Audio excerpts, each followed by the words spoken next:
Uma noite calma no sertão do Ceará. O ano era 1998. Francisco e sua esposa Roberta se preparavam para dormir. Eles dormiam na cama com seu filho recém-nascido. E no mesmo quarto também dormiam os dois outros filhos do casal. Eram pequenos e Roberta gostava de ter os filhos por perto. Ela sentia mais segurança fazendo isso. Francisco não gostava, pois os filhos tinham o quarto deles, mas não se importava. A madrugada chega e com ela, o tormento do latido dos cães que estavam no quintal. Francisco estranhou o comportamento dos animais. Eles não latiam dando aviso, pareciam estar em pânico. Em certos momentos eles soltavam uivos curtos de medo. Logo veio o silêncio. Um silêncio que incomodou o patriarca da casa. Um silêncio que não lhe trouxe o sossego de outrora. Ele senta na cama e observa seus filhos, que estavam dormindo em colchonetes no chão do quarto, aos pés de sua cama. Ao perceber que eles dormiam e que estavam em paz, Francisco volta sua atenção para a esposa e o recém-nascido dormindo ao seu lado. Mas subitamente, barulho alto de algo se quebrando acorda sua esposa e as crianças ao mesmo tempo. O bebê também acorda e este se põe a chorar. Foi então que o terror tomou conta da família. O choro fez algo do lado de fora da casa se manifestar.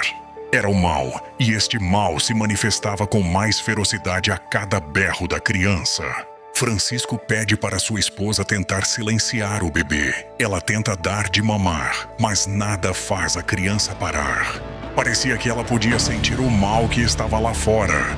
Francisco não tinha arma para defender sua família e seu facão, e foice ficavam do lado de fora, na varanda. Tudo que ele podia usar eram as facas de cozinha. As duas crianças maiores se apertam com a mãe e o bebê em cima da cama. Estavam apavoradas, mas não choravam. Era possível ouvir rígidos baixos, grunhidos e sons de cachorro quando está agoniado querendo algo. Francisco escutou a parede sendo raspada por garras.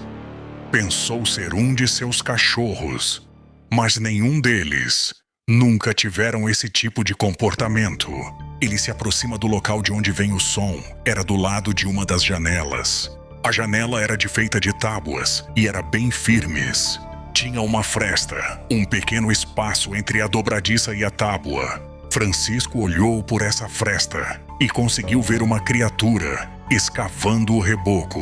Ele gritou, um grito alto e imponente que assustou a criatura, fazendo-a parar de escavar, mas não o suficiente para ela desistir da casa. Ainda era possível ouvir os passos pesados e a respiração ofegante. Silêncio novamente, mas dessa vez durou pouco. O som de panelas caindo e telha do beiral da varanda sendo quebradas. Francisco deduziu que criatura tentava subir no telhado. Segundos depois, o som de telha se partindo sobre suas cabeças. As crianças maiores agora também choram em desespero. O que quer que fosse aquela coisa, ela estava sobre suas cabeças e tentava entrar a qualquer custo. Só havia um cômodo na casa onde a cobertura era de laje. Francisco leva sua família para lá. O banheiro era pequeno, mas era o único local seguro naquele momento. Francisco fica do lado de fora e manda sua esposa trancar o banheiro por dentro. Ele olha para o telhado e vê que a criatura já estava sobre ele. Aquilo se movia pelo cheiro e se movia rápido. Telhas eram de barro e cimento. Eram telha que Francisco mesmo tinha feito. Eram fortes, mas não o suficiente. Mas se fossem telhas de barro convencionais, a criatura já teria conseguido vazá-las sem muito esforço. O primeiro contato visual aconteceu. Francisco e a coisa se encaram por alguns segundos, mas a fera não dá muita importância para Francisco e continua estilhando as telhas. Já o homem fica atônito com a figura que acabou de ver.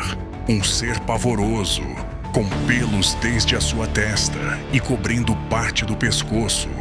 Mãos humanas, mas com pelos e unhas que se assemelham a garras. Mas sua face era a coisa mais terrível. Sua boca era avantajada, como um focinho curto, dentes tortos e grandes que sempre estava à mostra. Tinha pedaços de tecidos presos em seus braços. Eles o cobriam parcialmente. Os braços também eram cobertos de pelos espessos, mas era mais como um homem peludo do que um animal. Um dos cacos do telhado cai no piso da casa, ao lado de Francisco. Sem pensar duas vezes, ele o pega e o lança na criatura, acertando-a em cheio na face. A fera se assusta novamente e olha para ele. Dessa vez, eles se encaram por mais tempo. Lentamente, a criatura se afasta. Francisco escuta quando ela bate no chão do seu quintal e caminha lentamente em volta da casa. Parecia procurar outra forma de entrar. Francisco olha ao redor, tentando encontrar algo melhor para se defender, caso a fera suba novamente no telhado. Ele encontra um cabo de vassoura. Ele rasga panos de prato e utiliza as tiras para amarrar a faca na ponta do cabo de vassoura, improvisando uma lança para estocar o monstro caso ele suba para o telhado. Mas a criatura agora arranha a porta. Havia um espaço embaixo da porta. Francisco se ajoelha no chão e consegue vê-la.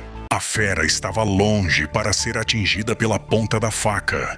Francisco mede para ver se o cabo de vassoura passaria pela fresta debaixo da porta. Ele atesta que não, então ele faz sons com a faca, na intenção de chamar a atenção da criatura. Ela para de arranhar a porta e se baixa para olhar pela fresta. Francisco consegue ver o olho da fera e desfere um único golpe com sua lança improvisada, enterrando a faca no olho do monstro, que urra e se afasta. Dava para ouvir a fera rosnando e se debatendo no chão.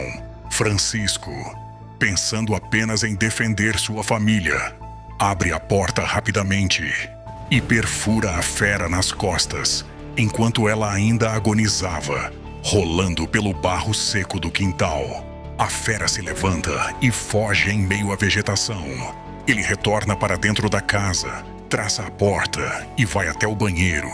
Ao abrir a porta, se depara com sua família ainda assustada. Naquela noite, nem ele e nem sua esposa dormiram mais. E por muitas noites depois do ocorrido, Francisco se manteve em constante vigília. No dia seguinte, Francisco e sua esposa procuraram o padre para batizar o bebê. Lhe contaram o ocorrido. O padre não se mostrou incrédulo. Ao contrário disso, ele contou sobre outros casos como este. Passou um mês e tudo estava calmo novamente. Em um dia de sol, Francisco foi fazer compras com sua família e viu de longe um homem com um tapa-olho. Pensou no fermento que causou na fera. Ele agora tinha comprado um revólver e andava sempre com ele na cintura. Outro dia, estava em um bar bebendo com uns amigos e viu o homem. Perguntou se alguém o conhecia. Um dos seus amigos disse que só o conhecia de vista e que o homem tinha se mudado para lá há pouco tempo. Disse que ouviu de outra pessoa que ele era da Bahia. Francisco agora tinha certeza que foi esse homem que atacou sua casa. Ele estava com raiva, pois, pelo que o padre lhe contou, a criatura estava querendo devorar o seu bebê. Francisco ficou por ali até o homem sair. Quando o homem saiu, ele o seguiu. Foi discreto, não podia ser visto e acabar o assustando. Ele viu o homem entrar em casa. Se aproximou do muro e escutou uma discussão entre ele e uma voz de mulher. Escutou também o choro de uma criança. Nesse momento, seu coração gelou. Ele não pode fazer o mesmo mal que lhe foi feito. Esperou do lado de fora até que o homem saísse. Ele sabia que ele sairia. Quando a noite se firmou, o homem saiu. Ele estava indo em direção a um matagal. Não era lua cheia. Francisco deduziu que o homem se transforma quando quer. Ele tira a arma da cintura e vai ao seu encontro. Ele não sentia mais medo, só raiva. Quando ele avista o homem, ele estava rolando pelo chão.